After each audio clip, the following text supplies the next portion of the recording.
So, my name is Alan Mills, and this morning I'm going to talk to you about supply chain security, with a focus on paranoia versus practicality. A little bit about myself. I'm a lecturer at the University of West of England. Look, there's me giving another talk. And I've got some colleagues who are here today. A couple of times I will mention my colleagues, they were also lecturers at the same university. So, software supply chain security and attacks. I'm sure you've seen in the last 6 months to a year, there have been quite a few instances of software supply chain attacks, and they're becoming more popular. And that's because of how popular the targets for these attacks are. We've got some stats here looking at sort of the popularity of things like open source security. Not too long ago, a paper was released which showed that you could intentionally introduce vulnerabilities and issues with the Linux kernel, for example. Packages and package managers, unless you're writing your code, all of your code, from scratch, the chances are you are going to be using open source packages, and they're going to be susceptible and vulnerable to these sorts of attacks. And containerization. Containerization is becoming very popular. People are moving away from the monolith architecture towards microservices. As the use of something becomes more popular, it becomes a popular target. Malicious actors are going to try and take advantage of that. Now, we could take 20 minutes or so to talk about each and every one of these subjects, but we've only got 20 minutes today, so I'm going to focus on containers and containerization. So the best place to start is by looking at some of the attacks against containers. Now, in 2019, container images were identified and they had crypto malware preloaded into them. This is referred to as a poisoned image. You're downloading a container with the microservice you expect, and you get malware, which you don't expect. Most of the time, as I say, this is cryptojacking malware. So you're running the service and mining crypto for someone else. In one particular instance, there was an account which had over 2 million pools, which means container images from this account were downloaded over 2 million times. One of the associated crypto wallets for this particular instance had earned over $36,000. Now, that's not a huge bank-breaking amount, but considering all our malicious actor had to do was put the image up there on the repository and then wait, that's a pretty decent amount of money for them. Similar attacks were identified in 2020 and in 2021. Now, a common tactic they use for these attacks is they'll name the image after something popular. I keep moving the mic away. Terrible of me. Tell me off when I do it. So that you will look for, say, OpenJDK or Golang. You download it, but it's not from the official repository. It's from our malicious actors repository. Or typo squatting. Very popular again for packages, just as popular now for containers. You search for TensorFlow, you mistype, and you're searching for TensorFlow. You aren't paying attention. You get a match when you shouldn't, you download it, and again, you're running that service you expect, and that malware you don't. Now, it's not just poisoned images as well.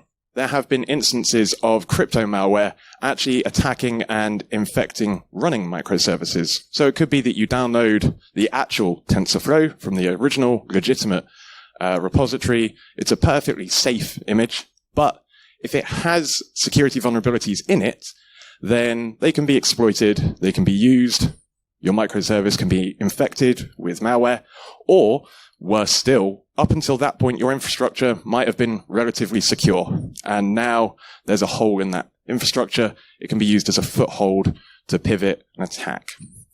So there are some issues with containers. That's it? We just don't use them? No, of course not. We have security solutions. Now, the best way to go about these security solutions is, in the first instance, identifying that we have a problem. And the best way for doing that is scanning tools. Now, there are a lot of scanning tools out there. There are some open source, there are some paid, but they can differ. They can differ in their coverage by intent. Some of them might be designed to scan for vulnerabilities. Some of them might be designed to scan for malicious binaries. And they might also use different vulnerability feeds. So we might find that with 2 different scanners, we're getting different vulnerabilities picked up on the same image. So if we want a full picture, maybe we need to use multiple scanners. But if we're using multiple scanners, what we might find is that when they both find the same vulnerability, they're reporting different severity. One of them might say it's high severity, One of them might say it's medium severity. We also get differences in the actual output itself. Normally with these scanners, the output is very text-based, very text-heavy, but could be in different formats. Plain text, JSON, different levels of detail, different verbosity as well. And again, if we're using multiple scanners, because we want that full, complete coverage, and we've got multiple reports to go through, they're quite heavy, some of them are quite long, lots of detail, it's going to take time. Chances are we're not doing this for one image as well. So it can be a time-consuming, frustrating experience. During this talk, I'm going to look at some case studies that sort of highlight these issues, and we focused on using 6 scanners, which are listed here. Now, 5 of the 6 are open source. Sysdig is a paid-for scanning service. Full disclosure, we did it all in 30 days and used their free trial, so you can too. So, as I say, we did a few different case studies. We looked at a few different images. And one image in particular, InfluxDB, we noticed that 5 of the 6 scanners, I'll move out of the way so you can take your picture, 5 of the 6 scanners picked up these vulnerabilities listed here. But we got that differing severity, which was mentioned before, from high down to low. Now, if we're doing this as a security analyst, and we're saying that maybe we use InfluxDB in our stack, well, what do we do about this? How do we treat this vulnerability? Do we go err on the side of caution? This is a high-level vulnerability. Do we go for the sort of middle ground approach and say, well, we'll call it medium? And we also need to take other factors into account. So, for example, these vulnerabilities actually have verified working exploits on ExploitDB. So in that instance, maybe we actually do want to err on the side of caution. Maybe we want to say, well, this is a high-level vulnerability with exploits. We really need to focus on this, mitigate it. What do we do? So our realistic risk has increased because with those exploits, it lowers the barrier for entry. However, that's not really the full picture, because these vulnerabilities are local access vulnerabilities. Arguably, if someone has got local access to our InfluxDB container, there's already been an issue. And not only that, but it's a privilege escalation vulnerability in both instances. And not only that, but the default user for that container, and most containers, is root. So, suddenly, our high-level vulnerability with an exploit that we were panicking about because it was all high-level and all the rest of it is actually negligible. Because at the point where someone's got local access to our container, and they're at an area where they could exploit this vulnerability, they don't need to. They're already root. You've done it. You've escalated the privileges. So we go from high-level to negligible. But it can be hard to identify all that information to get the full picture, especially if we're just going off our scanner output. These are the 2 scanners which showed this as a high-level attack vulnerability. And this is the sort of default output we're getting from them. It's pretty minimal information. We get the binary that's impacted, we get the version that's impacted, we get the vulnerability itself, of course, and we get the severity. With one of them, Trivy, we don't get anything in the fixed version. That's just empty. We do get some detail in the title, a little bit of a description where it tells us actually not a huge amount. Don't know if you can read that, but it's basically a short thing that says set UID, set group ID binary, and a link. And with the other one, gripe, we do get something in the fixed version, fixed in, which is Wont Fix. But we don't get any title, any description. So if we were just going off of these, we're probably edging towards that paranoia level. We've got high level severity, not a huge amount of detail, panic, what do we do? We're not getting the key bits of information which allow us to make those practical real-world risk assessments. The attack vector was missing. We don't get anything about an exploit, the existence or lack thereof. It's just simply not included or touched on. And with one of them, we don't get any description or details. With the other, we get a little bit, but not a huge amount. And we also have issues with CVEs which are listed as won't fix. Again, go back to that gripe output, won't fix. What is a won't fix vulnerability, right? If there's a vulnerability, a CVE, why aren't we fixing it? Sounds like something we should do. Well, that's a maintainer-based decision. They might decide that actually they don't think it's a vulnerability. They don't think it's a security issue at all. They might decide that actually they think it's trivial. And that is the instance with these vulnerabilities, by the way. If you go and have a look on the Debian page, they have this as a minor issue for Debian 10. They might decide they are going to fix it, but they're not going to do it in a patch. They're going to do it in a stable release. So with Debian-based CVE feeds, Wont Fix CVEs are classified as open. So they're still included in all your scanner outputs. With Red Hat-based CVE feeds, they're classified as closed. So you don't even see them. So arguably, should you really be seeing them for Debian-based CVE feeds? Now you can have your scanners set to ignore them, but often not by default.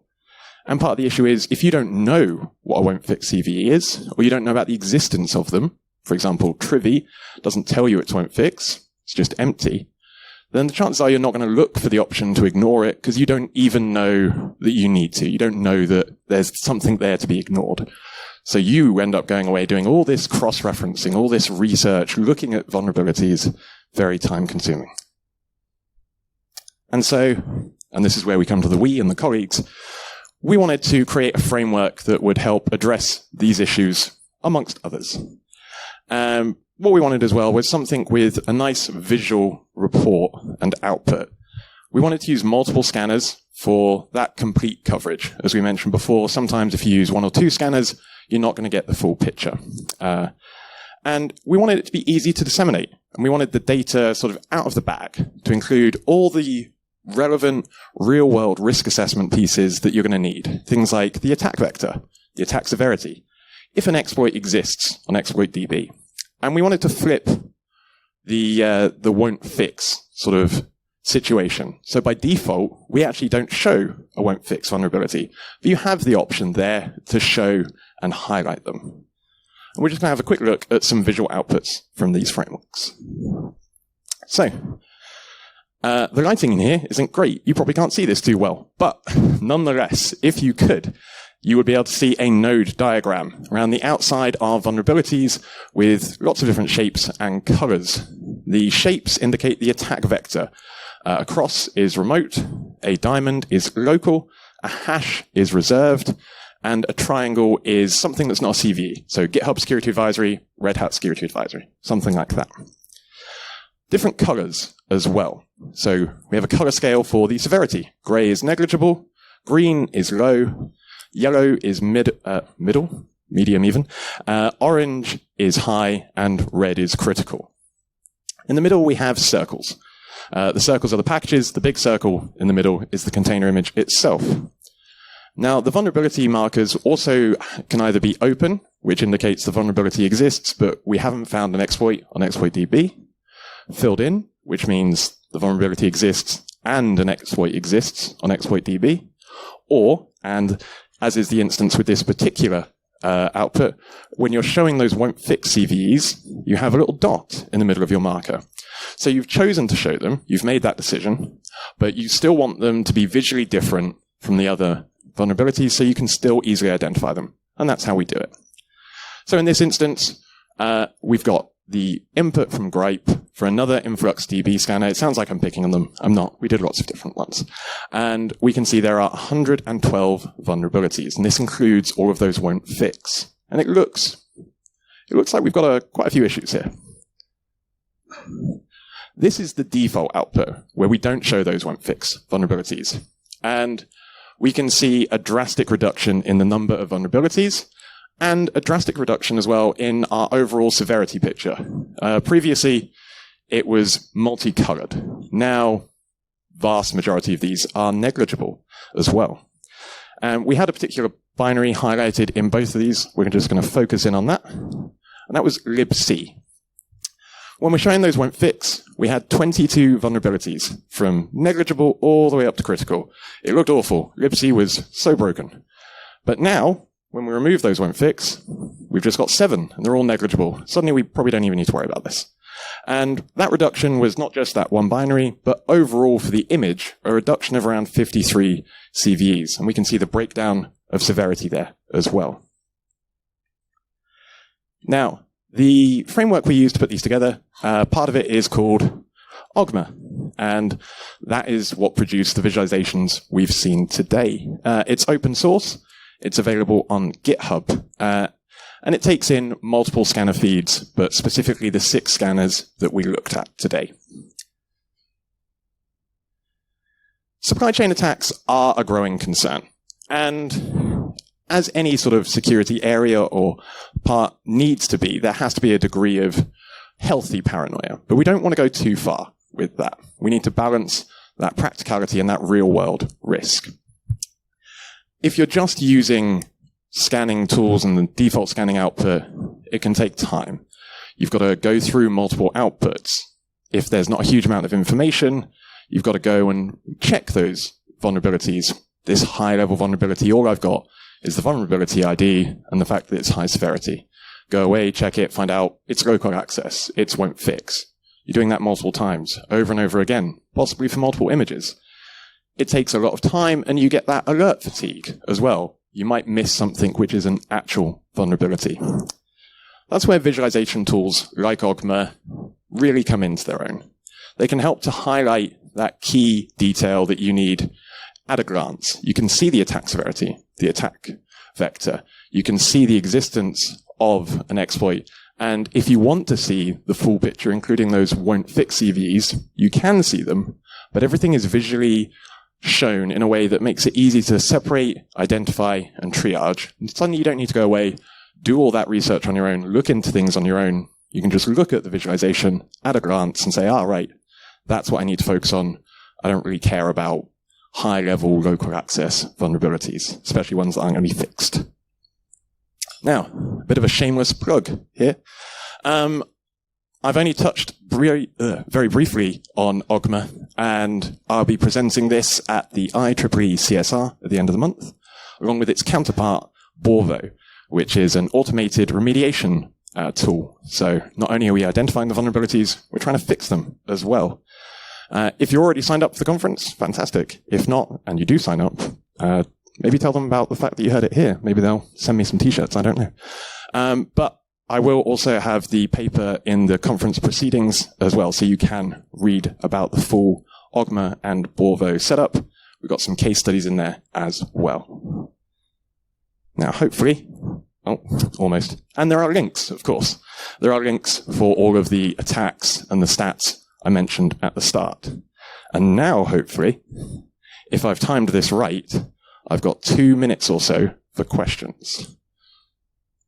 So thank you very much for your time and your attention. And if you do have questions, please feel free. Oh, she was first, I'm sorry. Carry on.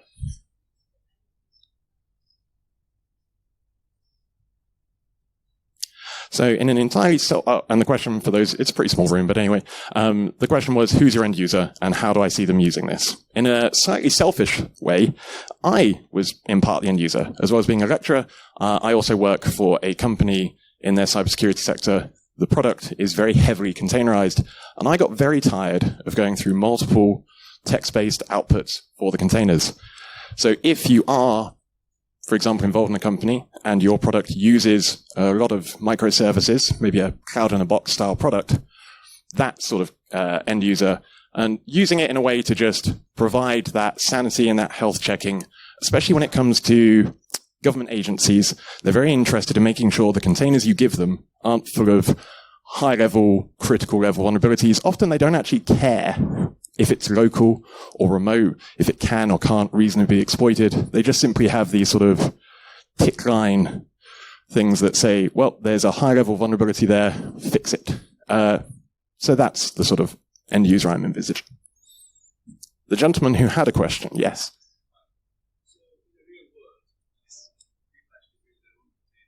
They do.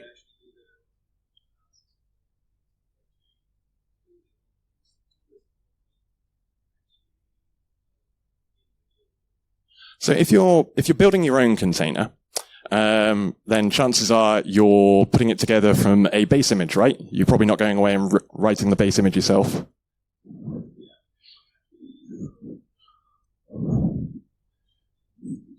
If you're using your own image making process and you're doing everything from scratch, then chances are you've got oversight on everything anyway. You can put it through OGMA just as a safety check to make sure you've not missed anything. If you're building an image and say you're using a Debian-based operating system, you're adding in functionality in a microservice, maybe you want to scan that operating system at the base level before you start making changes to it. So you can go away and say, actually, this has got a couple of vulnerabilities. I might use the Alpine one instead. If it's not for you, that's fine. I'm not selling it anyway. It's open source. So I get nothing from this. Hello.